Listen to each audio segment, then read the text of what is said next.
for Saudi now. We're talking about 2 million people in a tiny, tiny space at the same time over a 5-day period. Absolutely, and it's been an extreme challenge for them. It's something that they've been hosting for 1,400 years.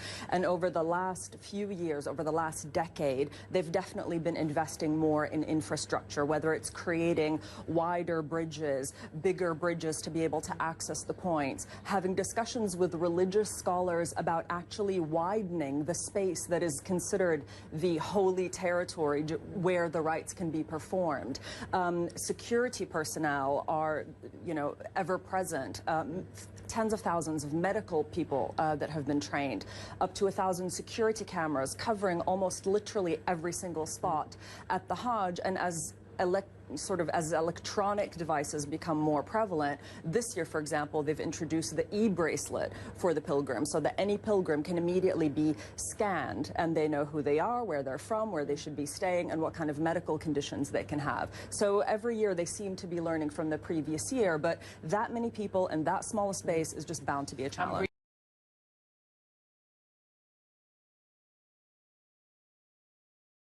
It's the sense of the diversity. There isn't a language that isn't being spoken. There's literally people from almost every country in the world, every ethnicity.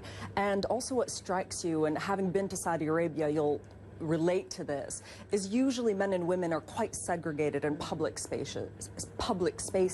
But at the Hajj, the men and the women are performing their rituals together, they're praying together, and because everyone is wearing the same white robe, which is intentionally meant to symbolize equality, you can't tell rich from poor. And some of the people you meet have actually saved their entire lives to be there at the Hajj at that moment.